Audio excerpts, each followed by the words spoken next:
Ahí está. En esta pregunta de Trilce, ya en esta pregunta de Trilce, bueno, ya nosotros realizamos la clase pasada Trilce, ¿no? Nos menciona qué característica de la vanguardia se puede evidenciar en este poema de Trilce, el poema nos menciona aquí, y estás observando que los versos son aquí cortos, aquí tenemos versos extensos, quiere decir que se está utilizando el verso libre, verso libre. Además, estamos observando que en el plano del plano rítmico, la rima no es idéntica y te das cuenta, mira, acá lindero, cubeta, que, versos, dueño, las, polvorientos, zarros, moscas, no hay un elemento rítmico, ¿no? El plano rítmico no hay. Así que no hay un ritmo adecuado, rima, no hay rima, ¿no? No rima, ¿ya? Entonces estamos observando que la respuesta sería el distanciamiento a los ritmos modernistas, distanciamiento porque no hay plano rítmico, recuerda, y el uso del verso libre, el uso del verso libre.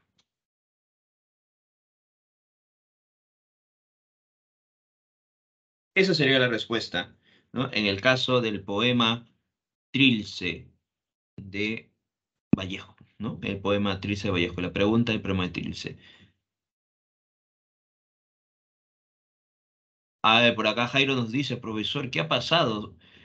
Miren, las preguntas de literatura de las que pude revisar, ¿no? Porque como les decía, hay como tres versiones, no sé si hay más, ¿no? Hay como tres, yo creo que vi por ahí tres versiones nomás, pero quizá algunos dicen que eran cuatro versiones del examen de admisión, así que estoy buscando la otra versión que indican. Pero de esas tres versiones, una sí está un poquito de nivel, ¿ah? Una de esas sí ha estado un poquito de nivel. La otra, ha habido una o dos preguntas un poco extrañas, ¿no? Ambiguas, con cierta, ha habido una cierta polémica entre algunos, ¿no? Para poder responder correctamente una clave, ¿no? Y una que ha venido con poco nivel, ¿no? Así que es dependiendo, ¿no? En otros cursos también, ¿no? Dependiendo también de estas, de estos exámenes, porque como les decía, hay como tres versiones, ¿no? Del examen.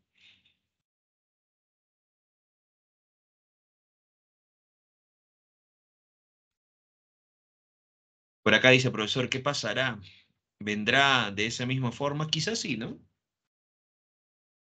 Así que ya saben. Mira, les había dicho, ¿no? Que iba a venir justo romanticismo, realismo, figuras, costumbrismo también había indicado. Es justo vino esas preguntas, ¿no? Que habían indicado. Y estaba diciendo que también posiblemente venga indigenismo, ¿no? Y en una de esas versiones vino una pregunta de indigenismo. Justo el tema que hoy vamos a ver, ¿no? Así que Jairo, quizá te vino esa pregunta de indigenismo y el destino dijo, no, Jairo tiene que escuchar el, el tema indigenismo para que pueda responder correctamente, ¿no?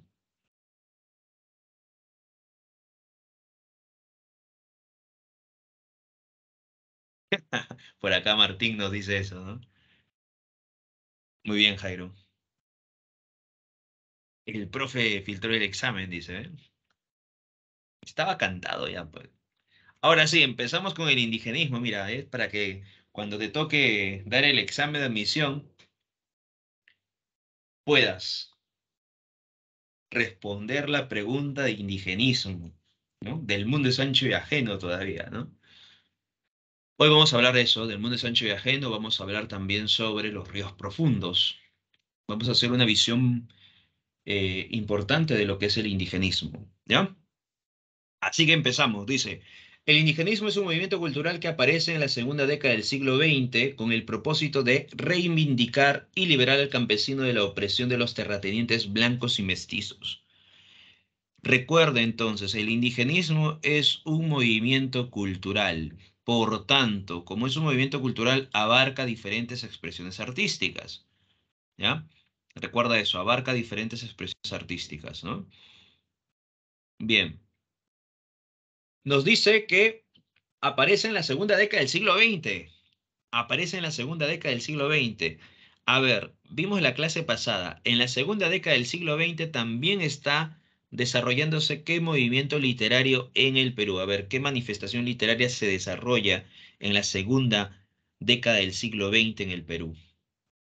Incluso una obra literaria que se publica en 1922 da inicio oficialmente a ese movimiento en nuestro país. ¿Recuerdan?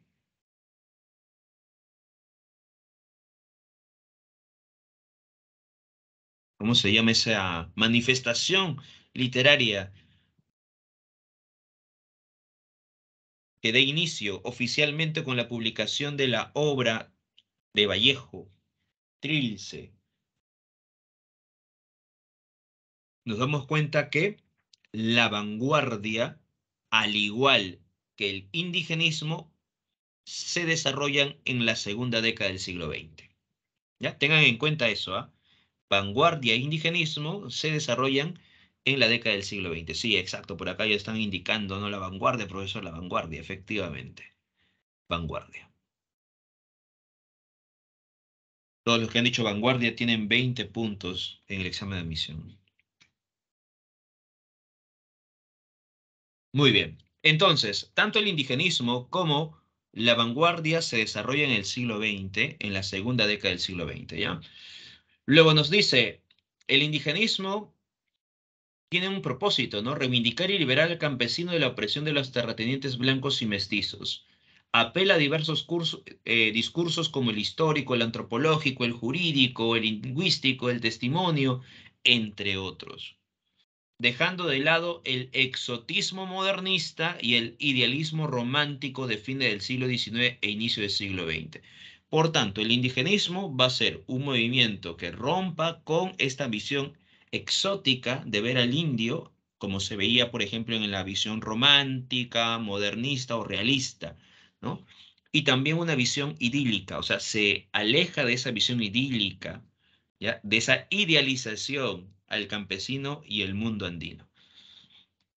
Por acá nos menciona profesor López Albújar fue el que inició el indigenismo, sí, con cuentos andinos. Los escritores más destacados de la narrativa indigenista fueron Enrique López Albújar, Ciro Alegría y Arguedas. Así que vamos a empezar. El contexto. En este contexto se desarrolla el indigenismo. Mira, en 1909 se da la Asociación Proindígena, fundado por Pedro Zulem y Dora Mayer.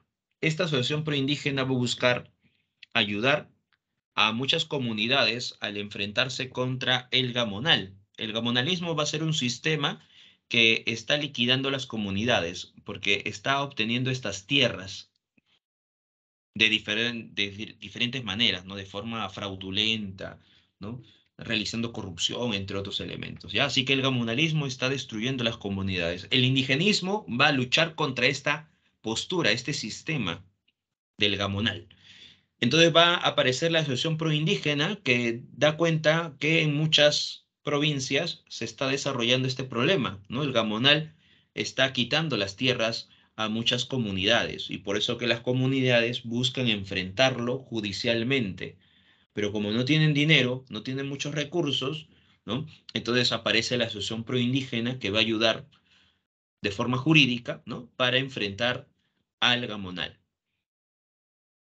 Ahí estamos viendo ya cómo de pronto la organización civil está buscando, ¿no? Enfrentar los abusos. El indigenismo va a aparecer en este contexto del gobierno de Leguía, ¿no? Entre 1919 y 1930, recuerda el onceno de Leguía, donde se da la ley de conscripción vial. Y al final va a ser, pues, no todo un despropósito, porque al final son los campesinos quienes van a realizar estos trabajos, ¿no? En 1922 se publica Trilce de Vallejo. 1920 se publica Cuentos Andinos de López Albújar. Por eso les decía que tanto el indigenismo como la vanguardia van a convivir, ¿ya? Aunque no se van a influenciar, ¿no? Por ejemplo, el indigenismo en sus primeros años no va a tener la influencia de la vanguardia, ¿no? No va a utilizar herramientas novedosas, ¿no? Va a seguir con su narración tradicional. En el plano político aparecen estos dos partidos, el Partido Aprista Peruano, con Haya de la Torre en 1924 y el Partido Socialista en el Perú en 1928 con Mariátegui. ¿No? Van a ser dos partidos muy importantes en esa época, ¿no? Las discusiones políticas, ideológicas, ¿no? De ese tiempo. Claro, luego se convertirá el Partido Socialista en el Perú como el Partido Comunista en el Perú, ¿no? Ya de Mariátegui, ¿no? Épocas de debates, luchas ideológicas, ¿no? Que vamos a encontrar en esa época, ¿no? De la primera mitad del siglo XX, ¿no? Convulsiones políticas, sociales, enfrentamientos, ¿no? Que se van a desarrollar en esta primera década del siglo XX, ¿no? Incluso los levantamientos en provincias también, ¿no? En 1926 va a aparecer la revista Mauta que permite la difusión de temas sociales, políticos y literarios. La revista Mauta va a ser muy importante, ¿no? Porque va a ser una vitrina para la discusión, ¿no? De lo que estaba ocurriendo en ese tiempo. Y en 1928 aparecen los 7 ensayos de interpretación de la realidad peruana, uno de los ensayos más importantes, ¿no? De la primera mitad del siglo XX. Aquí en los 7 ensayos, Mariátegui habla sobre el indio, ¿no? Sobre la propuesta de esta problemática del indio. Y en el séptimo ensayo, ¿ya? En el séptimo ensayo, habla sobre la literatura, ¿no? Hace un balance de la literatura en general y también, al momento de hablar de la literatura peruana, hace un balance del indigenismo, ¿no? Imagínate, mira, 1928 y ya Mariátegui se da cuenta que el indigenismo es un movimiento de renombre, ¿no? Han pasado ya 8 años, ¿no? Desde la publicación de Cuentos Andinos y Mariátegui hace un pequeño balance de lo que es el indigenismo. Sí, Amauta maestro, ajá. Y en los 7 ensayos entonces se habla un poco, ¿no? De la propuesta del indigenismo, ¿no? O cómo Mariátegui ve al indigenismo, ¿ya? Ya, ese es el contexto que se está viviendo para el surgimiento de el indigenismo. Y te das cuenta que el contexto amerita, ¿no? La aparición de este movimiento cultural. Y decimos que es un movimiento cultural, ¿por qué? Porque destaca en diferentes expresiones artísticas. Tenemos, por ejemplo, en la fotografía Martín Chambi, en el caso de la pintura a José Sabogal, en el caso de pronto de la escultura a Ismael Pozo Belit. Una pregunta de examen de admisión hace algunos años, atrás creo que fue el año pasado, si mi memoria no falla, fue el año pasado, preguntaron sobre un cuadro de José Sabogal. ¿No? Fue una pregunta, o sea, la pregunta era dirigido al indigenismo, pero ponían un cuadro de José Saboal, ¿no? Y hacían esa correlación, ¿no? El indigenismo, tanto en la narrativa, en la poesía, ¿no? Como también en la pintura, ¿no? ¿Qué características se puede presentar en este cuadro de José Sabogal?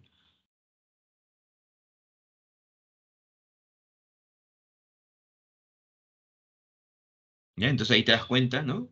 Que si se habla del indigenismo, también te pueden poner, ¿no? Un cuadro de José Sabogal, te pueden poner, imaginemos, una foto de Martín Chambi, ¿no? Y te puede decir qué elementos, eh, qué característica del indigenismo se puede apreciar en este cuadro, se puede apreciar en esta fotografía, ¿no?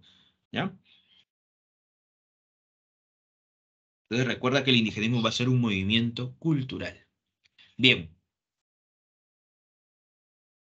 Mariátegui, en los 7 ensayos, habla sobre el indigenismo, ¿no? Menciona, dice así, el indio no representa únicamente un tipo, un tema, un motivo, un personaje, representa un pueblo, una raza, una tradición, un espíritu. Eso menciona Mariátegui, ¿no?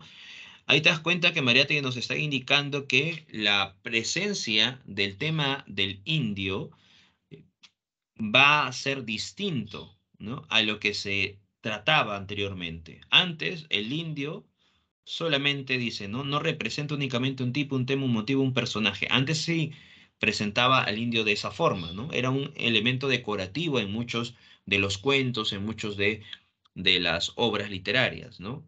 Ya sea en la época modernista, ya sea en el romanticismo, o ya sea en el realismo, ¿no? O quizá incluso antes, en la emancipación. Pero ahora, con el indigenismo, se va a observar que el campesino va a tener otra configuración, porque va a representar a un pueblo y por tanto, como representa a un pueblo, se va a hablar no solamente de la persona en sí, sino de la cultura, ¿no?, que representa esta persona, ¿no? La tradición, el espíritu de esta persona, ¿no? Su visión mágico religioso, ¿no? Dice, es una literatura de mestizos, y aquí hace una crítica, ¿no? En Mariátegui. Mariátegui menciona, es una literatura de mestizos, por eso se llama indigenista y no indígena. Si debe venir, vendrá su tiempo cuando los propios indígenas estén en grado de producirla. Mariátegui se da cuenta que es una propuesta que no proviene necesariamente de los campesinos, sino más bien de la clase letrada, de pronto de la clase media, ¿no? De los mestizos, dice, ¿no?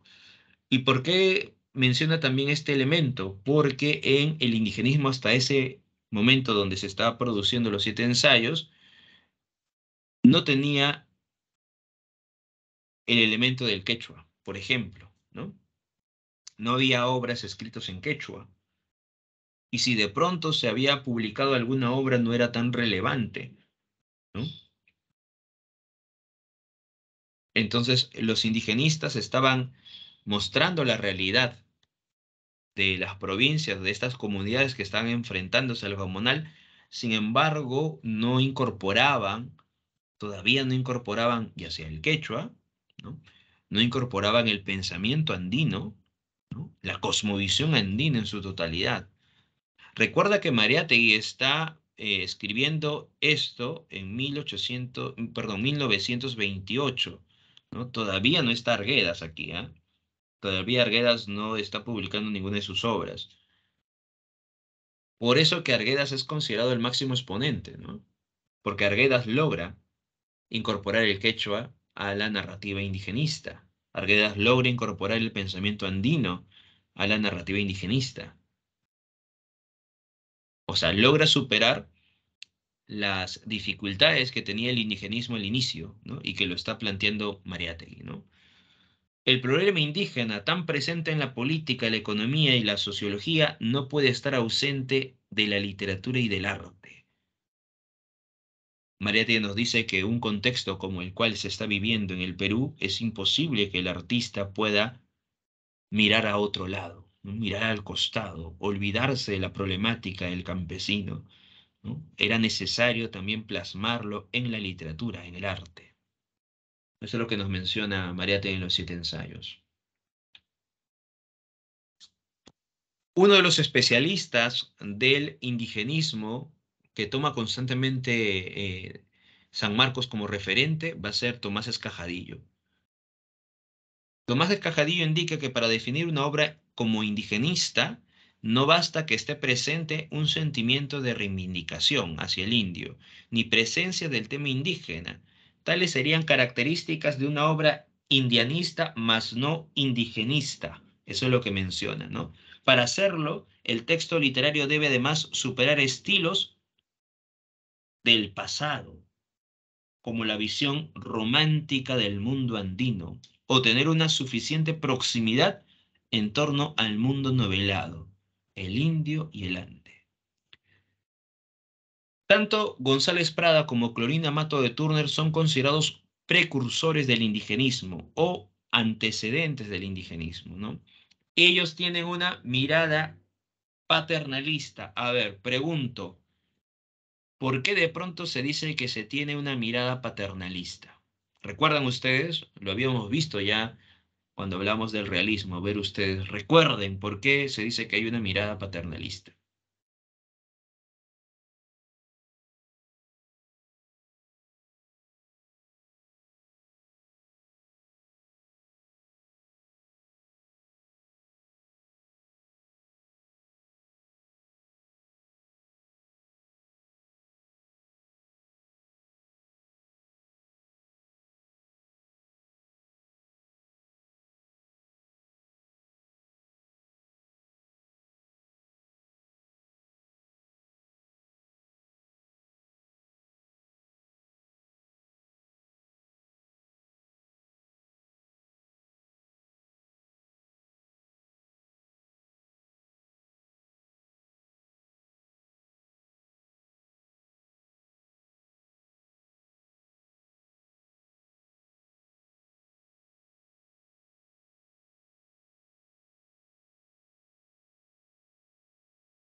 A ver, por acá nos mencionan. Los ven como seres indefensos. Muy bien, Martín. Por acá dice, porque necesitan al hombre blanco como protectores de los indios. Tanya nos menciona también. Recordemos Aves sin nido, ¿no? El- ¿Recuerdas esta familia, la familia Yupanqui, la familia Marín? Pensaban que el indio prosperaría a través de la ayuda del blanco al mestizo. Claro, Nicolás, ahí está, ¿ves? Nos menciona Nicolás por ahí. Claro, no había un trato horizontal con los indígenas, ¿no? Ujú. Recuerda entonces que tanto Clorina Mato de Turner como González Prada nos muestran al campesino indefenso, ¿no? Aquel que no puede valerse por sí mismo y por eso que necesita, ¿no? Necesita la protección de los blancos o criollos instruidos. Recuerdan Aves sin nido, ¿no? Y también recuerda que los blancos o criollos instruidos ven al campesino como un ser ignorante y por tanto necesitan ser educados, educados con la expresión europea para que puedan romper las cadenas de la opresión. Recuerda lo que decía González Prada, ¿no? En el discurso del Politeama, ¿no? Enseñadles siquiera a leer y escribir y veréis si en un cuarto de siglo se levanta o no a la dignidad de hombre, dice, ¿no?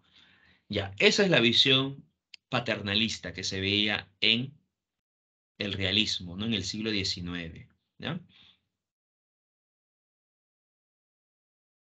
Recuerda, recuerda que esta mirada paternalista se logra superar con el indigenismo.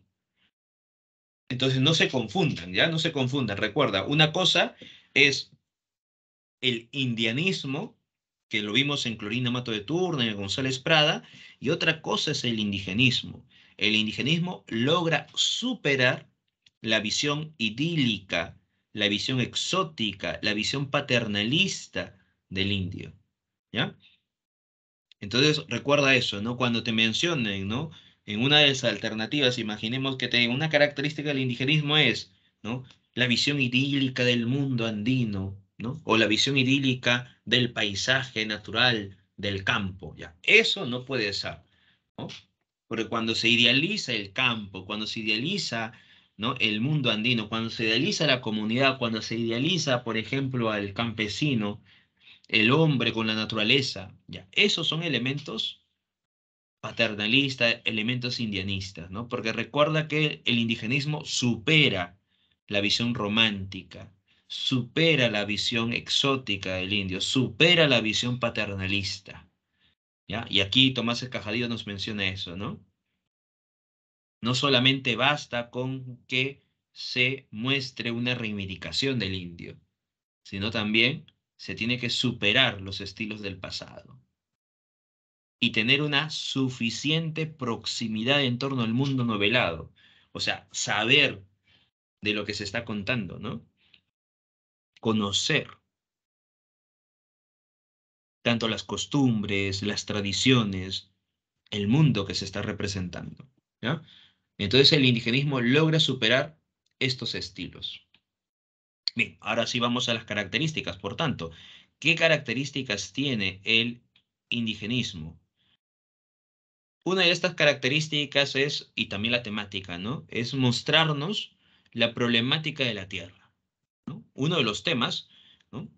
Es la posesión de la tierra. ¿A quién le corresponde la tierra?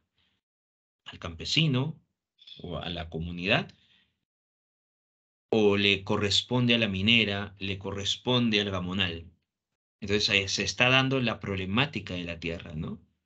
¿A quién le corresponde la tierra? ¿Al campesino, al Estado, al gamonal, a la minera, al terrateniente? ¿Quién es dueño de esa tierra? Y entonces se empieza a reflejar esa problemática en las novelas.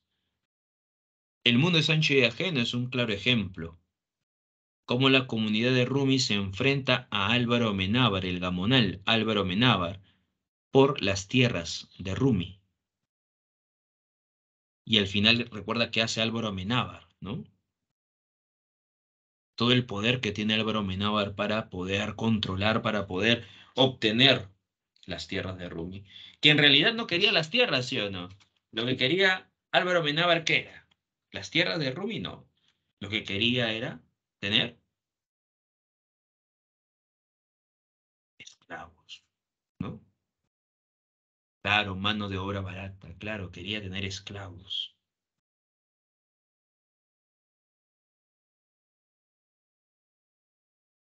Eso era, ¿no?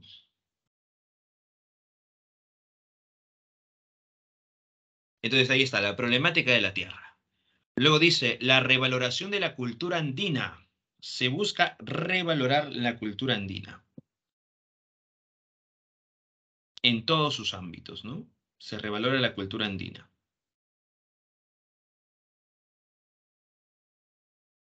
Por eso que hay rescates de relatos orales, de mitos, de leyendas.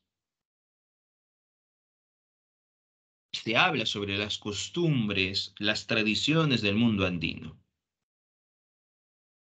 Otra característica, la lucha frontal contra el gamonalismo. ¿Y por qué contra el gamonalismo? Porque el gamonalismo está destruyendo las comunidades, está asolando a los comuneros, está asolando al campesino, destruyendo, ¿no?, su mundo, destruyendo su hábitat, destruyendo el espacio, ¿no?, donde están desarrollándose. Por eso que los indigenistas están en contra del avance del gamonalismo y cuestionan, critican, muestran en sus obras esa constante crítica al gamonalismo.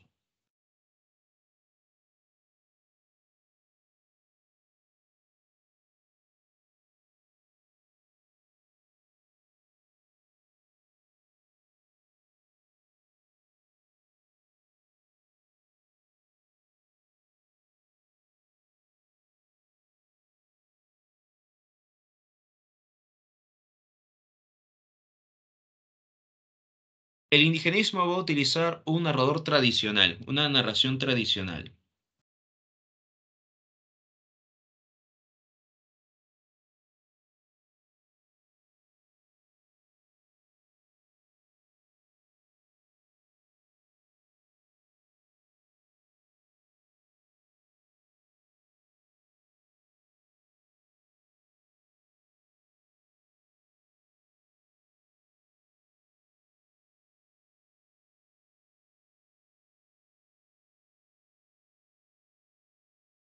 ¿Qué quiere decir? Que se utiliza un narrador omnisciente. Recuerda que es el narrador omnisciente, es el narrador que lo sabe todo, ¿no?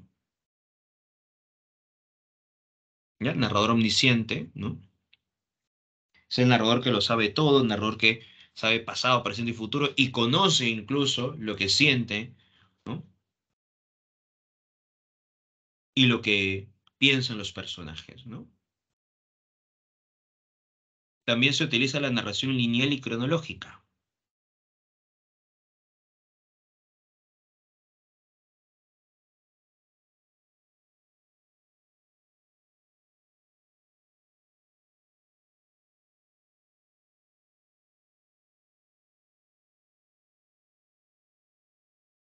Recuerda entonces que el indigenismo trae consigo estos temas, ¿no? Y también se muestra una visión animista de la sociedad andina.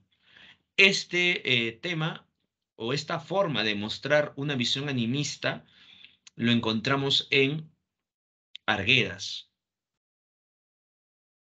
a diferencia de Ciro Alegría. Igualmente vamos a ver un poco cuál es la diferencia entre estos dos autores.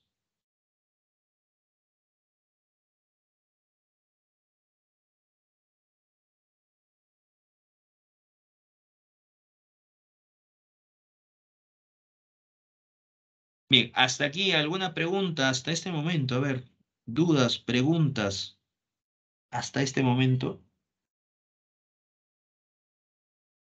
¿Todo ok?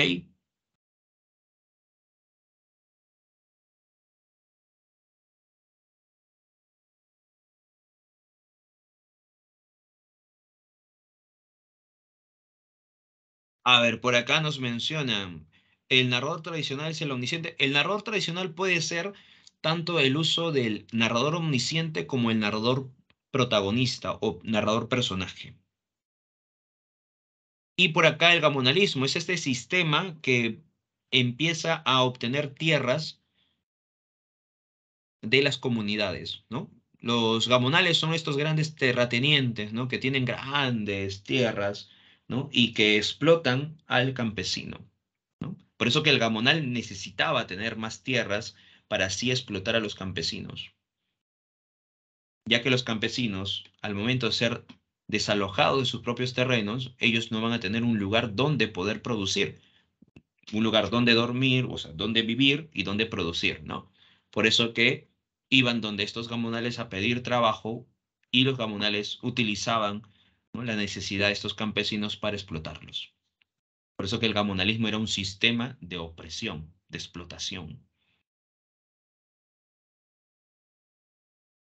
Y luego nos pregunta Carol, ¿qué es la visión animista? En el caso de la visión animista es darle vida a la naturaleza o darle vida a los elementos inertes. Esa es la visión animista.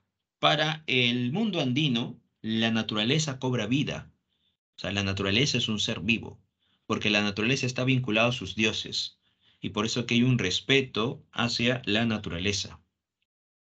Por eso que dentro de la visión del mundo andino, la naturaleza es un ser vivo, se respeta entonces a la naturaleza y se muestra esa visión animista, ¿no?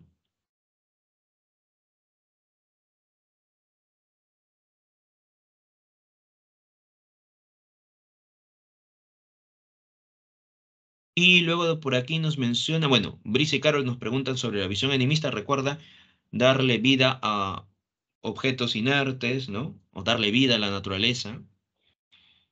Y también, ¿a qué se refiere con rescate de relatos orales? Lo que sucede que el indigenismo lo que busca es revalorar la cultura andina. Y muchas veces, en el caso de la cultura andina, es muy importante en el plano de la literatura los relatos orales.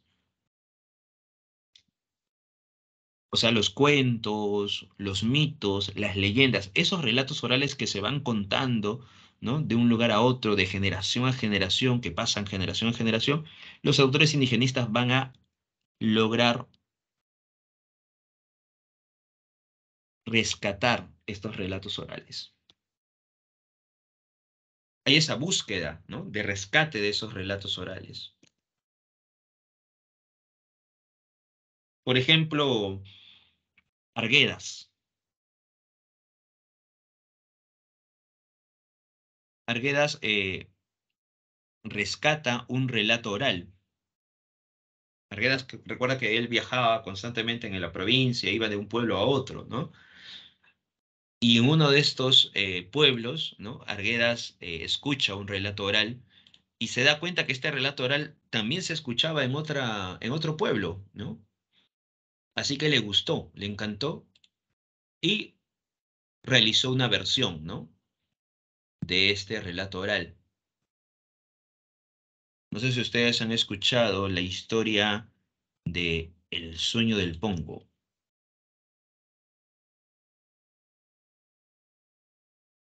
¿Recuerdan ustedes El sueño del Pongo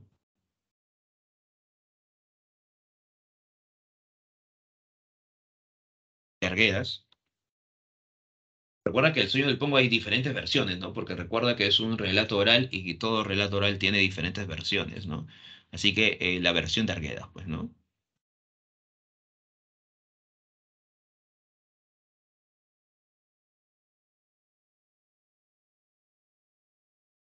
Ya, eso, por ejemplo, es el rescate de los relatos orales, ¿no? Lo que hace Arguedas, por ejemplo.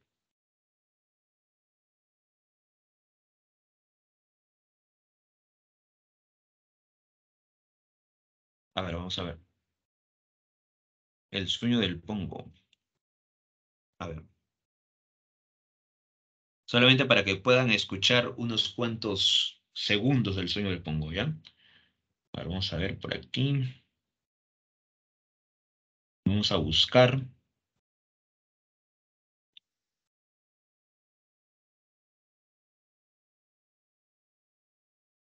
No sé qué ha pasado ahorita justo en este instante. Todo se pone lento.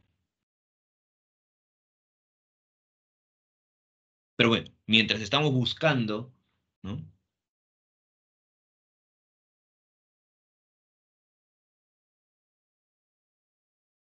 A ver, por acá nos pregunta, en el caso de Romeo y Julieta, era una leyenda italiana. Ujú. En el caso de Romeo y Julieta era una leyenda italiana que aparecía en la época medieval, ¿no? Ujú. Una leyenda italiana que aparece en la época medieval y que más adelante van a tener varias versiones, ¿no? Varios autores van a sacar sus versiones en novela, ¿no? Y William Shakespeare en esta época entre el Renacimiento y Barroco, William Shakespeare va a tener su propia versión, ¿no? De este relato, ¿no? Medieval. Ujú.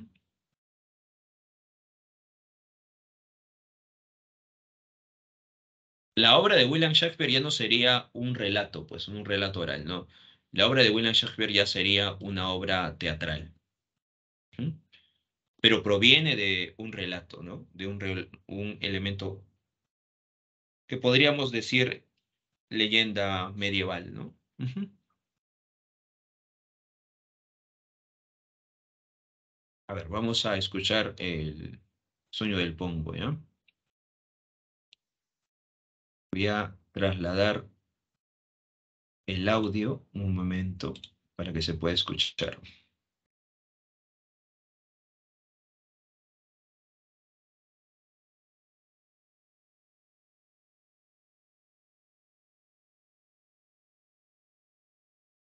Bien, ahora sí se va a escuchar.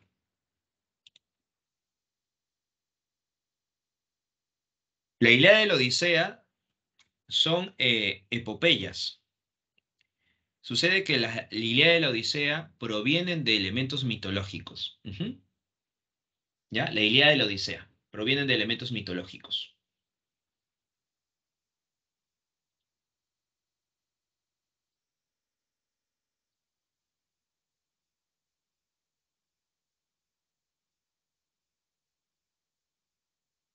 Ya recuerda eso. ¿Qué hace el autor? Homero escucha, ¿no? Estos mitos, ¿no? Sobre la guerra de Troya, sobre estos héroes, y va a crear estas epopeyas.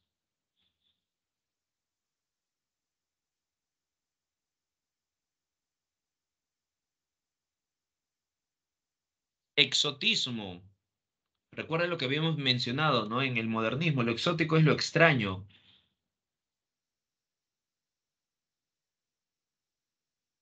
lo grotesco, lo extraño. Eso es en el caso del exotismo. Bien, vamos a escuchar entonces unas cuantas, un momento del sueño del Pongo, ¿ya?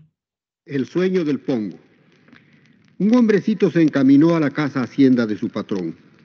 Como era siervo, iba a cumplir el turno de pongo, de sirviente en la gran residencia. Era Recuerdan que esta es la voz de Arguedas. ¿Ah? Arguedas está leyendo, ¿no? Su versión del sueño del Pongo, ya es la voz de Arguedas. residencia. Era pequeño, de cuerpo miserable, de ánimo débil, sus ropas viejas. El gran señor, patrón de la hacienda, no pudo contener la risa cuando el hombrecito lo saludó en el corredor de la residencia. ¿Eres gente u otra cosa?, le preguntó delante de todos los hombres y mujeres que estaban de servicio. Humillándose, el pongo no contestó. Atemorizado, con los ojos helados, se quedó de pie. A ver, dijo el patrón, por lo menos sabrá lavar ollas. Siquiera podrá manejar la escoba, con esas sus manos que parece que no son nada. Llévate esta inmundicia, ordenó al mandón de la hacienda. Arrodillándose, el pongo le besó las manos al patrón y todo agachado siguió al mandón hasta la cocina. El hombrecito tenía el cuerpo pequeño. Sus fuerzas eran, sin embargo, como las de un hombre común. Todo cuanto le ordenaban hacer lo hacía bien, pero había un poco como de espanto en su rostro. Algunos siervos se reían de verlo así, otros lo compadecían. Huérfano de huérfanos, hijo del viento de la luna debe ser el frío de sus ojos, el corazón pura tristeza, había dicho la mestiza cocinera viéndolo. El hombrecito no hablaba con nadie, trabajaba callado, comía en silencio. Todo cuanto le ordenaban cumplía. Sí, papacito, sí, mamacita, era cuanto solía decir. Quizá a causa de tener una cierta expresión de espanto y por su ropa tan haraposa, el patrón sintió un especial desprecio por el hombrecito. Al anochecer, cuando los siervos se reunían para rezar el Ave María en el corredor de la casa Hacienda, a esa hora, el patrón martirizaba siempre al pongo delante de toda la servidumbre. Lo sacudía como un trozo de pellejo, lo empujaba de la cabeza y lo obligaba a que se arrodillara, y así, cuando ya estaba hincado, le daba golpes en la cara. «Creo que eres perro, ladra», le decía. El hombrecito no podía ladrar. «Ponte en 4 patas», le ordenaba entonces. El pongo obedecía y daba unos pasos a 4 pies. «Trota de costado, como perro», seguía ordenándole el hacendado. El hombrecito sabía correr imitando a los perros lanudos de la puna. El patrón reía de buena gana, la risa le sacudía todo el cuerpo. «Regresa», le gritaba cuando el sirviente alcanzaba trotando el extremo del gran corredor.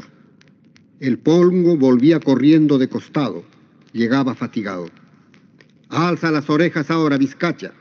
Vizcacha eres», mandaba el señor al cansado hombrecito. «Siéntate en 2 patas, empalma las manos». Como si en el vientre de su madre hubiera sufrido la influencia modelante de alguna vizcacha, el pongo imitaba exactamente la figura de uno de estos animalitos cuando permanecen quietos como orando sobre las rocas, pero no podía alzar las orejas. Golpeándolo con la bota, sin patearle fuerte, el patrón derribaba al hombrecito sobre el piso de ladrillos del corredor. «Recemos el Padre Nuestro», decía luego el patrón a sus indios que esperaban en fila. El pongo se levantaba a pocos y no podía rezar porque no estaba en el lugar que le correspondía, ni ese lugar correspondía a nadie. En el oscurecer, los siervos bajaban del corredor al patio y se dirigían al caserío de la hacienda. «Vete, pancita», solía ordenar después el patrón al pongo. Y así, todos los días, el patrón hacía revolcarse a su nuevo pongo delante de la servidumbre. Lo obligaba a reír, a fingir llanto. Lo entregó a la mofa de sus iguales, los colonos. Pero una tarde, a la hora del Ave María, cuando el corredor estaba colmado de toda la gente de la hacienda, cuando el patrón empezó a mirar al pongo con sus densos ojos, ese hombrecito habló muy claramente. Su rostro seguía un poco espantado. «Gran señor, dame tu licencia. Padrecito mío, quiero hablarte», dijo. El patrón no oyó lo que oía. «¿Qué? ¿Tú eres quien ha hablado u otro?», preguntó. «Tu licencia, padrecito, para hablarte. Es a ti a quien quiero hablarte», repitió el pongo. «Habla, si puedes», contestó el hacendado. «Padre mío, señor mío, corazón mío», empezó a hablar el hombrecito. «Soñé anoche que habíamos muerto los dos, juntos habíamos muerto». «¿Soñaste conmigo? ¿Tú? Cuenta todo, indio», le dijo el gran patrón. «Como éramos hombres muertos, señor mío, aparecimos desnudos los dos, juntos, desnudos ante nuestro gran padre San Francisco. Y después, habla», ordenó el patrón, entre enojado e inquieto por la curiosidad. «Viéndonos muertos, desnudos, juntos, nuestro gran padre San Francisco nos examinó con sus ojos, que alcanzan y miden no sabemos hasta qué distancia. A ti y a mí nos examinaba, pesando, creo, el corazón de cada uno y lo que éramos y lo que somos. Como hombre rico y grande, tú enfrentabas esos ojos, padre mío. ¿Y tú? No puedo saber cómo estuve, gran señor. Yo no puedo saber lo que valgo. Bueno, sigue contando. Entonces, después, nuestro Padre dijo con su boca: de todos los ángeles, el más hermoso que venga. A ese incomparable que lo acompañe otro ángel pequeño, que sea también el más hermoso. Que el ángel pequeño traiga una copa de oro, y la copa de oro llena de la miel de chancaca más transparente. Y entonces, preguntó el patrón, los indios siervos oían al pongo, con atención sin cuenta, pero temerosos. Dueño mío, apenas nuestro gran padre San Francisco dio la orden, apareció un ángel, brillando, alto como el sol. Vino hasta llegar delante de nuestro padre, caminando despacio. Detrás del ángel mayor marchaba otro pequeño, bello, de luz suave, como el resplandor de las flores. Traía en las manos una copa de oro. Y entonces repitió el patrón: ángel mayor, cubre a este caballero con la miel que está en la copa de oro. Que tus manos sean como plumas cuando pasen sobre el cuerpo del hombre, diciendo, ordenó nuestro gran padre. Y así, el ángel excelso, levantando la miel con sus manos, enlució tu cuerpecito, todo, desde la cabeza hasta las uñas de los pies, y te erguiste, solo. En el resplandor del cielo, la luz de tu cuerpo sobresalía, como si estuviera hecha de oro transparente. Así tenía que ser, dijo el patrón, y luego preguntó, ¿y a ti? Cuando tú brillabas en el cielo, nuestro gran padre San Francisco volvió a ordenar que de todos los ángeles del cielo venga el de menos valer, el más ordinario, que ese ángel traiga en un tarro de gasolina excremento humano. Y entonces, un ángel que ya no valía, viejo, de patas escamosas, al que no le alcanzaban las fuerzas para mantener las alas en su sitio, llegó ante nuestro gran padre. Llegó bien cansado, con las alas chorreadas, trayendo en las manos un tarro grande. Oye, viejo, ordenó nuestro gran padre a ese pobre ángel, embadurna el cuerpo de este hombrecito con el excremento que hay en esa lata que has traído. Todo el cuerpo, de cualquier manera. Cúbrelo como puedas, rápido. Entonces, con sus manos nudosas, el ángel viejo, sacando el excremento de la lata, me cubrió desigual el cuerpo, así como se echa barro en la pared de una casa ordinaria, sin cuidado, y aparecía avergonzado en la luz del cielo, apestando. Así mismo tenía que ser, afirmó el patrón. Continúa, o todo concluye allí. No, padrecito mío, señor mío. Cuando nuevamente, aunque ya de otro modo, nos vimos juntos los dos, ante nuestro gran padre San Francisco, él volvió a mirarnos también nuevamente, ya a ti, ya a mí, largo rato.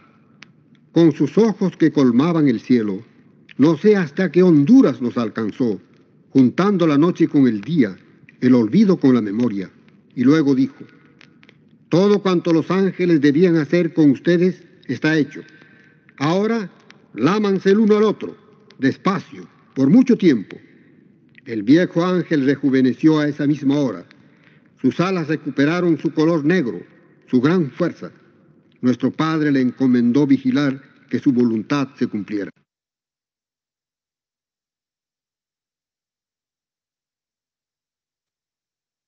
Ahí está el cuento El sueño del pongo.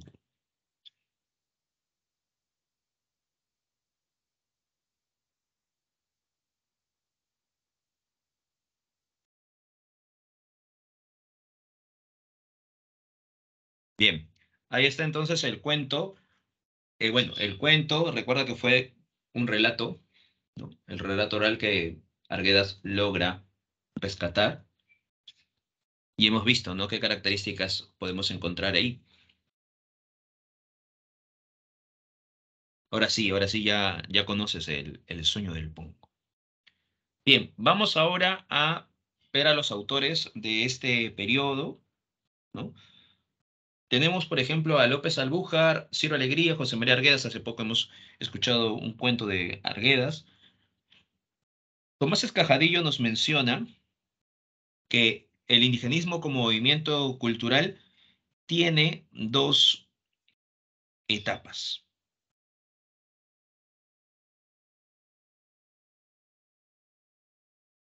Una de estas etapas es el indigenismo tradicional o el indigenismo ortodoxo.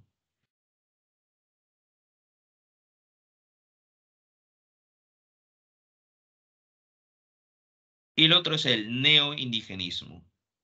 ¿Ya? Son dos perspectivas distintas, ¿no? El indigenismo ortodoxo, dice, es básicamente realista según el modelo del siglo XIX. ¿Qué quiere decir? Que el indigenismo ortodoxo utiliza un narrador objetivo o un narrador omnisciente con cierta objetividad y no está familiarizado con las costumbres del pueblo.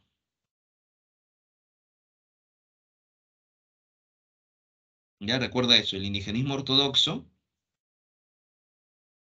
nos muestra entonces una narración con un narrador que tiene una cierta objetividad, por eso que este tipo de narrador cuestiona algunas costumbres del pueblo. No muestra el pensamiento andino, no muestra el plano mágico, religioso del mundo andino. En cambio, en el neoindigenismo sí se puede encontrar esa perspectiva. En el neoindigenismo sí se presenta, ¿no?, la visión mágico, andina, ¿no?, religiosa del mundo andino. ¿Ya? Recuerda esa diferencia. Y en el neoindigenismo se utiliza herramientas de vanguardia también, ¿no?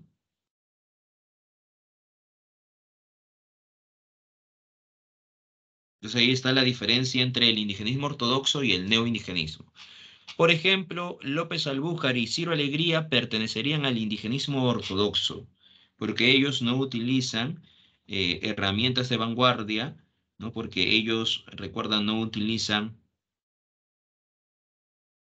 un narrador que está interiorizado, ¿no?, en el mundo andino. Ellos utilizan un narrador omnisciente con cierta objetividad. En cambio, Arguedas estaría dentro del neoindigenismo.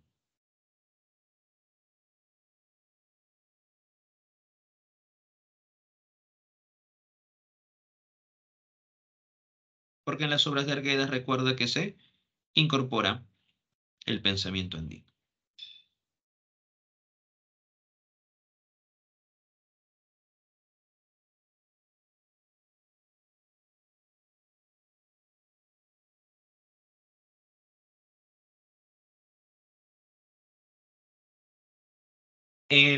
Las características de Ciro Alegría, recuerda, desarrolla un indigenismo documental y denunciatorio. El mundo de Sancho y Ajeno es un claro ejemplo, ¿no? Se muestra el plano psicológico de los habitantes del mundo andino. Se incorpora pequeños relatos en la novela de Ciro Alegría. Él recuerda plasma el castellano norteño, ¿no? Recuerda que muestra un poco de la oralidad, ¿no?, del mundo andino en la parte norte del Perú. En el caso de Arguedas, él muestra el mundo andino en la parte sur andina, ¿ya? Los ríos profundos, el Zumbayo, exacto, el Zumbayo va a ser un elemento mágico, ¿no? Los ríos profundos, recuerda, está dentro de esa visión neoindigenista. Permite un acceso profundo a la interioridad indígena, ¿no?, en el caso de Arguedas, ¿no? Porque el narrador está inmerso al mundo andino, conoce, se nutre de los elementos del mundo andino, asimila, ¿no?, todas estas propuestas del mundo andino. En Ciro Alegría no se ve ese tipo de narrador. Enrique López Albújar tampoco muestra ese tipo de narrador en sus cuentos. Vamos ahora con El mundo de Sancho y Ajeno. Recuerda, en El mundo de Sancho y Ajeno, la historia de Rumi, la comunidad. Durante la primera mitad del siglo XX, en el ámbito rural del Perú se impuso el gamonalismo, un sistema de explotación a las comunidades indígenas por los dueños de las haciendas. Estos grandes gamonales realizaban todo el esfuerzo que arrebataban las tierras de las comunidades y con ello reducir al indio a condiciones extremas de trabajo. Para ello se respaldaban en su enorme poder económico y político, constituyéndose en reguladores de la ley dentro de sus tierras. Con el mundo es ancho y ajeno, Ciro Alegría realiza una denuncia de altas connotaciones políticas porque condena el sistema social que liquida las instituciones más valiosas del Perú. ¿Y esa institución más valiosa del Perú cuál sería? La comunidad.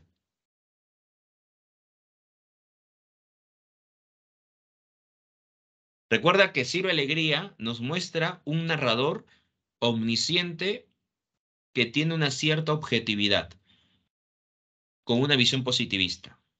No Ciro Alegría. En el mundo es ancho y ajeno nos muestra ese tipo de narrador. Un narrador que describe objetivamente los sucesos, un narrador que no está interiorizado en las costumbres, en el pensamiento andino. Ese es el narrador de Ciro Alegría. Y el narrador de López Albújar también muestra así, ¿no? Un narrador omnisciente o un narrador personaje, pero que tiene una cierta distancia a las costumbres, al pensamiento andino. Mientras que Arguedas muestra un narrador que ha logrado interiorizar las costumbres, el pensamiento andino. O sea, es un narrador que nos habla desde dentro de la comunidad, ¿no? En cambio, los narradores de Ciro o el narrador que utiliza Albújar, ¿no? No nos muestra un narrador interiorizado con este pensamiento andino, interiorizado con las costumbres andinas, ¿no?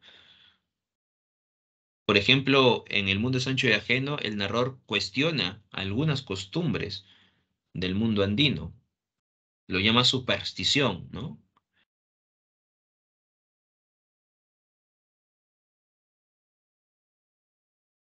Claro, por eso es que he considerado que Arguedas es considerado, recuerden, neoindigenista. ¿Por qué?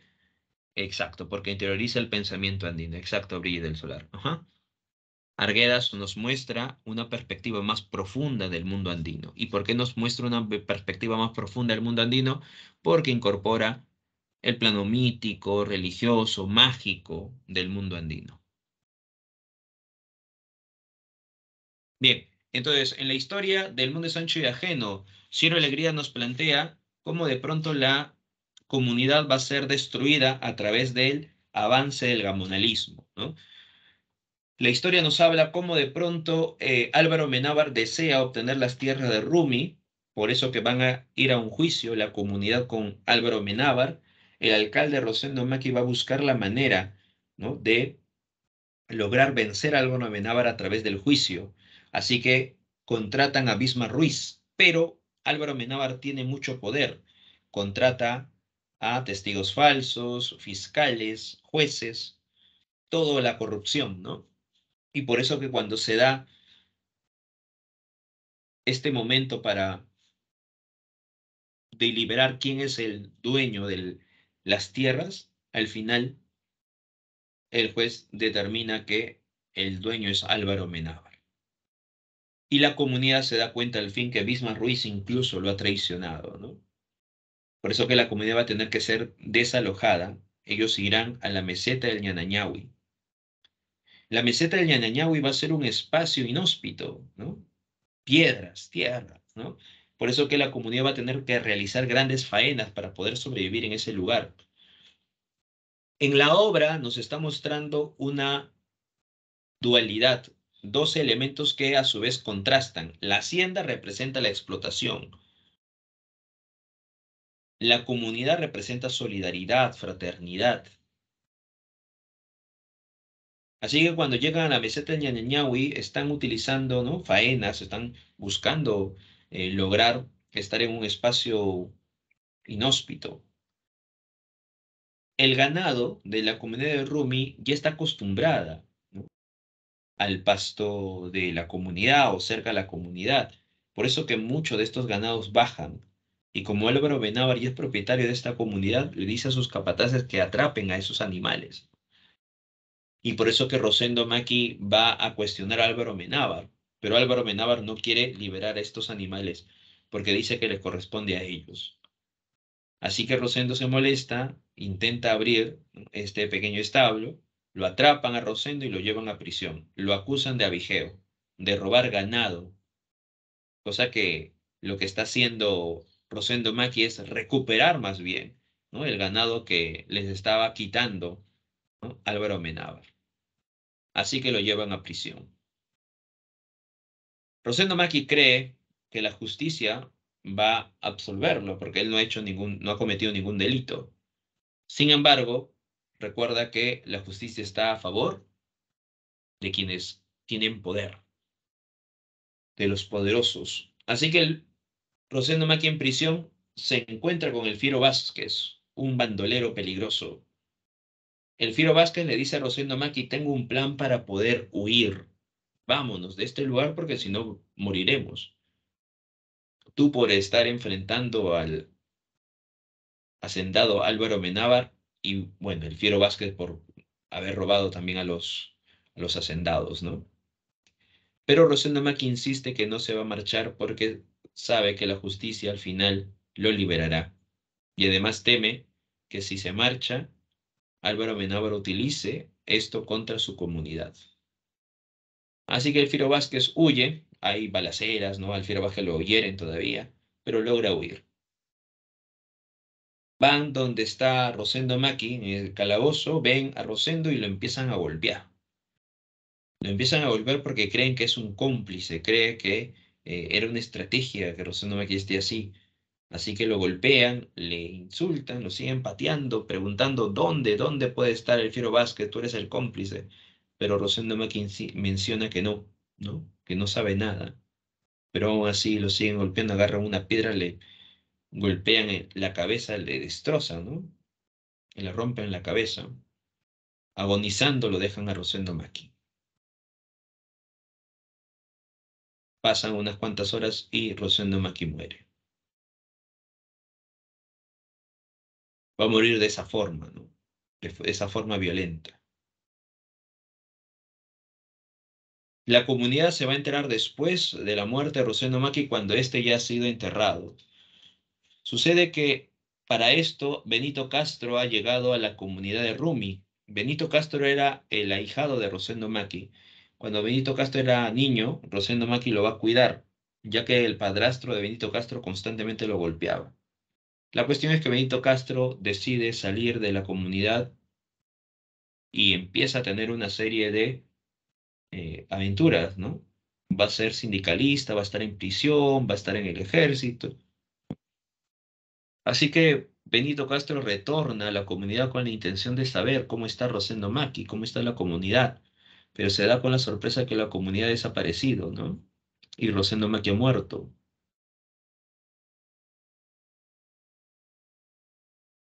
Por eso que Benito Castro está triste, porque quería agradecer todo lo que había hecho Rosendo Maki. Así que Benito Castro tiene una deuda con la comunidad y por eso que va a ayudar a la comunidad, ¿no?, para que pueda progresar en la meseta del Ñañahui. Pero Álvaro Amenábar manda una nueva citación a la comunidad, indicando que estas tierras le pertenecen a él, que desalojen, que se vayan a otro lugar.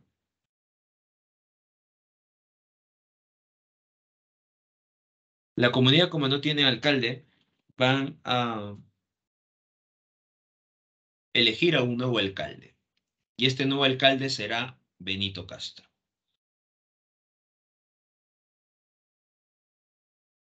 Por tanto, Benito Castro lidera la comunidad. ¿Qué hacemos? ¿Nos vamos o enfrentamos?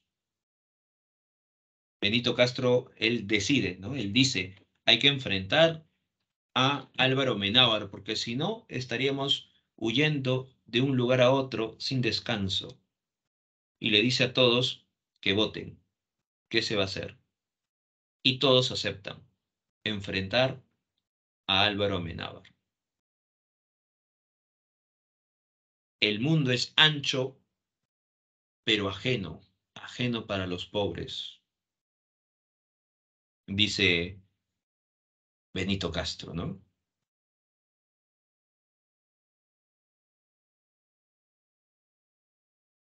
Así que se va a dar el día del enfrentamiento. Los comuneros, los líderes están al frente, viene la Guardia Civil, viene el ejército o los caporales y la Guardia Civil y acribillan a todos los que están al frente. Están haciendo asesinados a los comuneros, los líderes, caen muchos de ellos. Benito Castro está con la sangre, ¿no? Que también está desparramando de su cuerpo. Aún así, va corriendo a su casa, le pide a su mujer que huya junto con su niño en brazos y Benito Castro muere en ese instante. Su esposa escucha cómo los disparos se van acercando más y más, el sonido de los disparos se acercan más y más. La comunidad ha perdido, ¿no? Ha sido destruida. Ese es el mundo de Sancho y Ajeno. El tema principal, la lucha por la tierra. Los temas secundarios podemos encontrar la comunidad como espacio de fraternidad, la justicia al servicio de los gamonales, la sabiduría popular, la corrupción de los funcionarios. Aquí está presente esta oposición, armonía y explotación, armonía, comunidad, explotación, hacienda.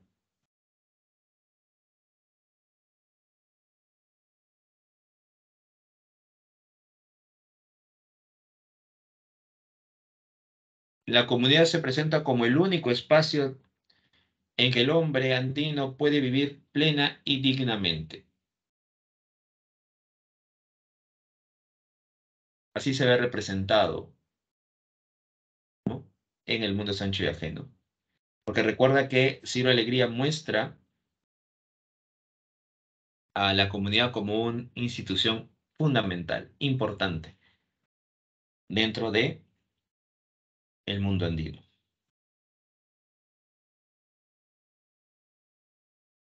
Bien, en el caso de Arguedas, los ríos profundos, recuerdas, ¿no?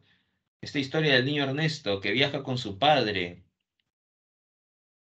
Recuerda que llegan al Cusco para entrevistarse con el viejo. Pero el viejo los trata mal, por eso que el padre decide marcharse del Cusco, ¿no? No sin antes realizar un pequeño paseo por la plaza central. Por ese lugar, el niño Ernesto observa unos muros incas y escucha, ¿no? Que les están susurrando algo, que están caminando con él, las piedras, ¿no? Que van caminando con él, que van susurrándole. Ahí está el mundo animista. Luego de ello, el padre, junto con Ernesto, se retiran, viajan a diferentes pueblos, ¿no? El niño Ernesto, a través de la figura ya de un adulto, va describiendo a los pueblos, sus costumbres, el plano etimológico de alguna de las palabras de estos pueblos, ¿no? Hasta que llegan a Abancay. En Abancay, el padre conseguirá un trabajo y por eso que tendrá que dejar al niño Ernesto en el internado.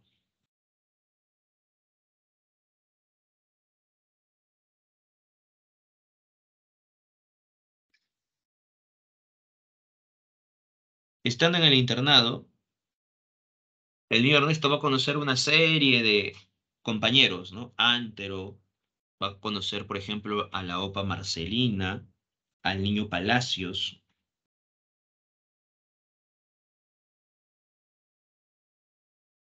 Va a estar ahí el Peluca, Chauca, entre otros.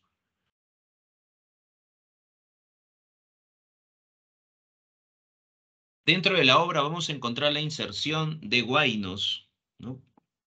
Diálogos en quechua. Hay una mirada anticlerical porque se cuestiona la figura de la iglesia, ¿no? A través de el personaje, el padre Linares. Estando en Abancay, el niño Ernesto, estando en el colegio, se da cuenta un poco de ese racismo que abunda y ese clasismo que se presenta, ¿no?, en la sociedad. El niño Ernesto no se siente muy a gusto en el colegio, por eso que cada vez que sale va a buscar el lugar donde se agrupan los campesinos y ahí está bien, ¿no? Y ahí está mejor.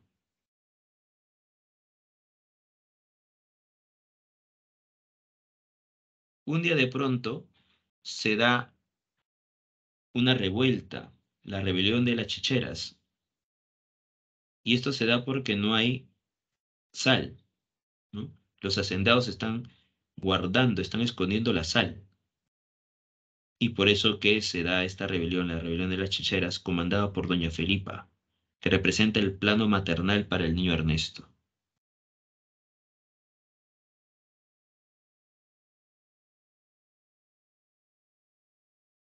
Como el niño Ernesto va a participar en esta revuelta de las chicherías, el padre Linares, al enterarse, va a castigar al niño Ernesto.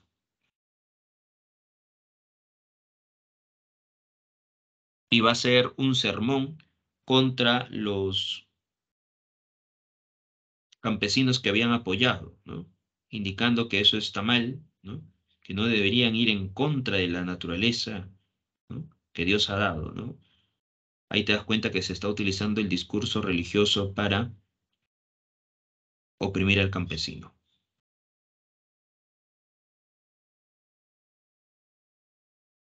En medio de todo esta conmoción vamos a encontrar que hay un personaje, el Lleras, ¿no?, que es el personaje, el matón de todo este grupo.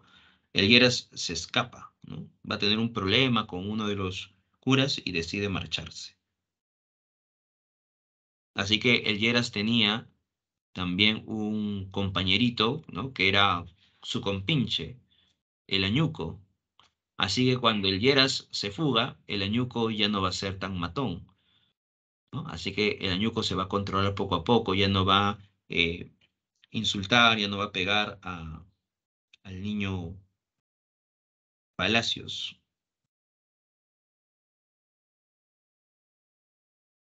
Pero también va a aparecer algo, va a aparecer una fiebre, ¿no?, la epidemia de tifo, y muchos colonos van a morir en esta epidemia. Así que vamos a encontrar que va a haber una crisis en este pueblo y va a llegar incluso esta epidemia al internado. Una de las personas que va a morir va a ser la Opa Marcelina, que representa el plano sexual, ¿no?, para los niños del internado. Muchos van a ultrajar a la Opa Marcelina, incluso los curas van a ultrajar a la Opa Marcelina.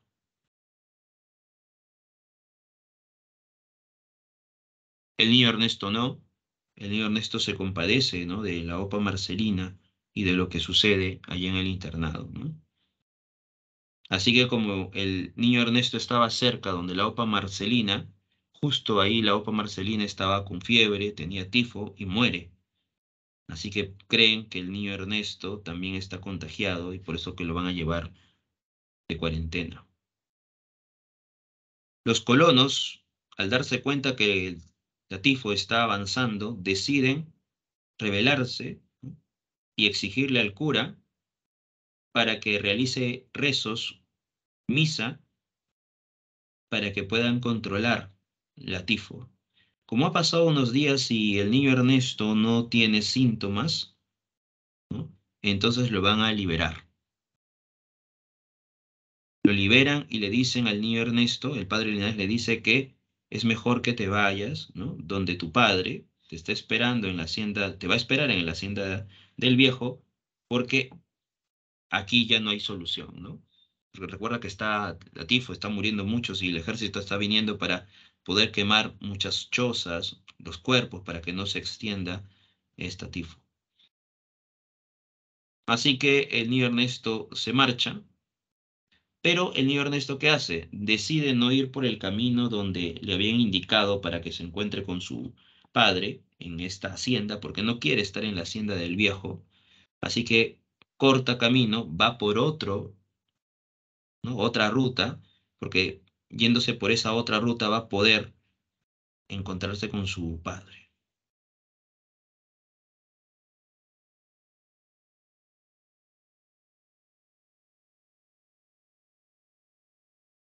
Y cuando está subiendo, cuando está en este puente, añora, espera que los colonos hayan logrado vencer a Latifo y que el cuerpo de Latifo, ¿no?, de la enfermedad, sea arrastrado por el río y sea llevado al río de la muerte, ¿no?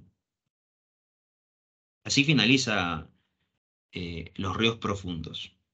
Recuerda que dentro de esta obra hay un momento donde Antero trae un trompo, el Zumbaiju, ¿no? Recuerda que en el mundo, en el internado, como están varias clases sociales, hay enfrentamientos constantes, ¿no? Un día Antero trae el Zumbaiju, ¿ya? Y lo hace bailar y todos empiezan a observar y se olvidan, en ese instante se olvidan de todo el problema que habían entre ellos, ¿no? Por eso que el Zumbaiju instaura un universo de luz y armonía en el internado. Se convierte como un objeto de mágico, ¿no? Y el Zumbaiju se le va a entregar al niño Ernesto, ¿no? Antero le regala el Zumbaiju al niño Ernesto.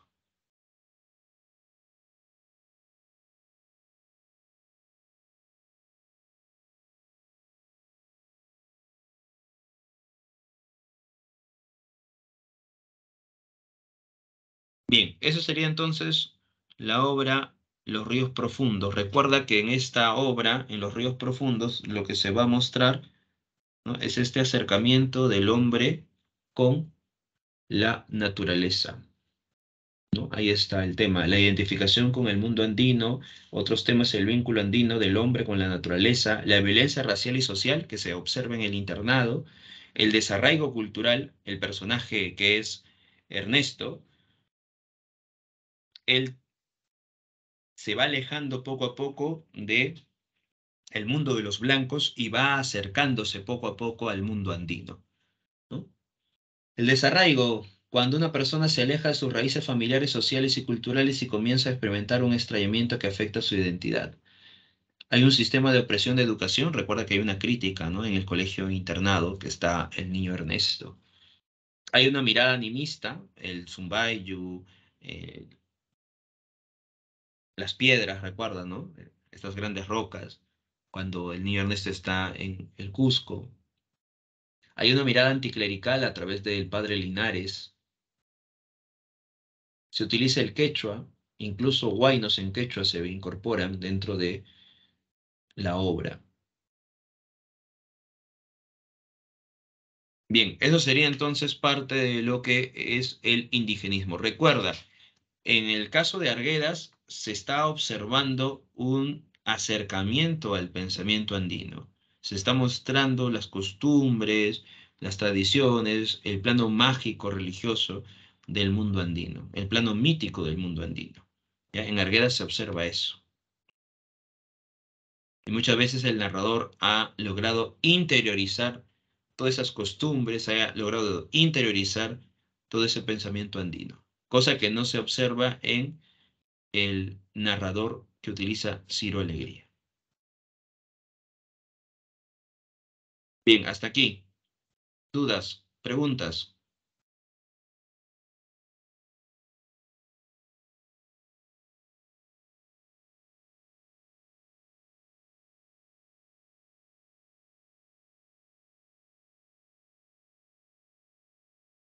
A ver, vamos con la pregunta 1 y 2.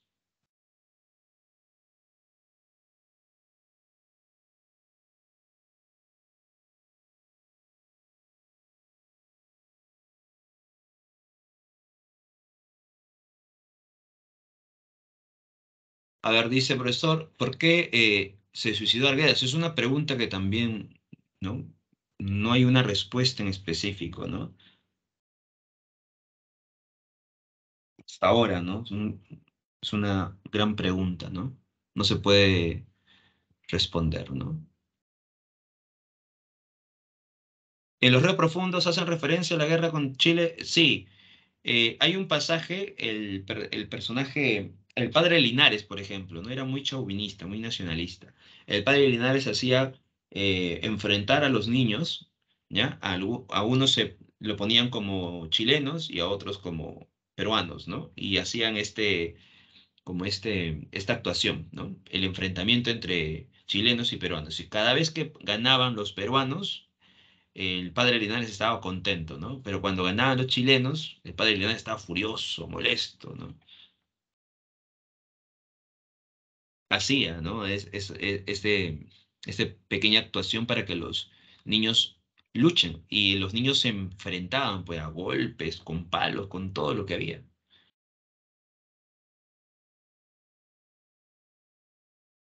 La uno, la A, correcto.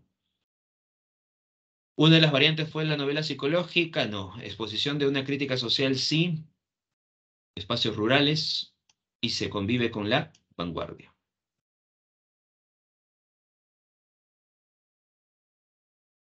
En la número 2,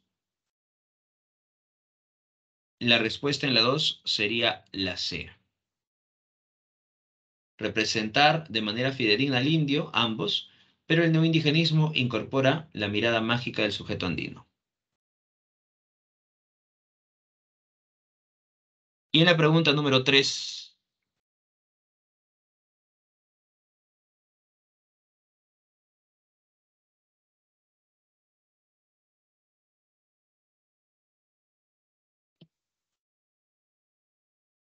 sí, en la obra Los ríos profundos hay una visión anticlerical.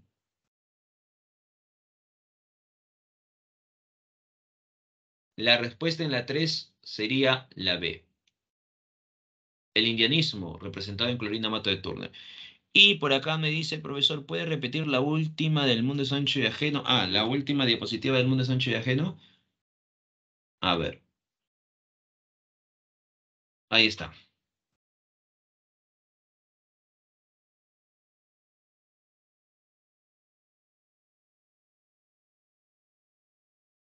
Y en la obra de los ríos profundos hay presencia anticlerical, sí, hay una crítica a la iglesia. Ujú. Por eso que hay una mirada anticlerical, hay una crítica a la iglesia. Ujú. A través del accionar del padre Linares, porque utiliza el discurso religioso para decir a los colonos que no se deben de enfrentar, que deben de recibir, ¿no? Este sufrimiento que Dios ha dado. Opa, como loco. Ujú.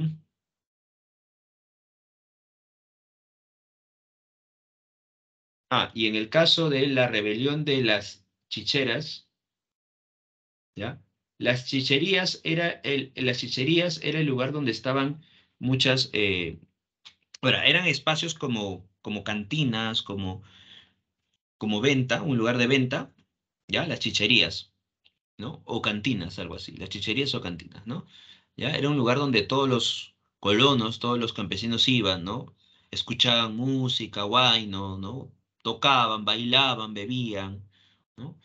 Entonces era el lugar donde estaban los colonos, las personas de clase baja, ¿no? Porque los hacendados no iban a realizar eso. Entonces, ¿qué sucede? Ellas se van a rebelar. La rebelión de las chicheras, ¿no? Es la rebelión de estas personas. ¿Por qué?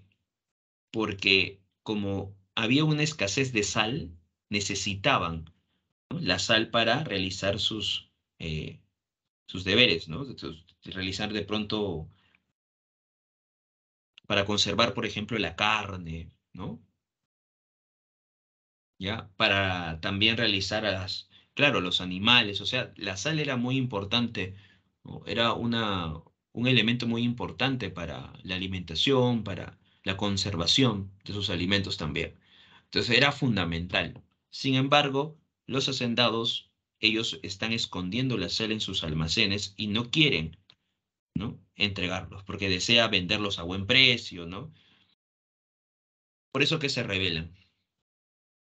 Entre ellos está Doña Felipa. Rompen ese almacén lleno de costales de sales y va entregando a todos los campesinos, ¿no? Una bolsa a todos los campesinos, los más necesitados. Pero viene el ejército, atrapan a las chicheras y las arrastran, las golpean, les cortan incluso el cabello.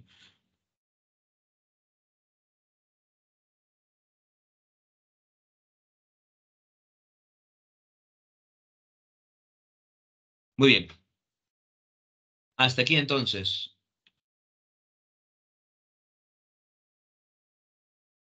Con esta pregunta ya, con esta pregunta nos vamos. Pregunta 4. Con esa pregunta finalizamos la clase. A ver, ¿cuál debería ser la respuesta en la 4?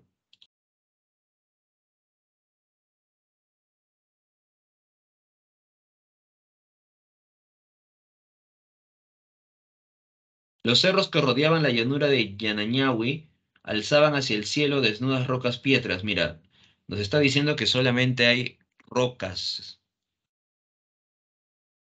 prietas como puños amenazantes, como bastiones inconmovibles, como torres vigías,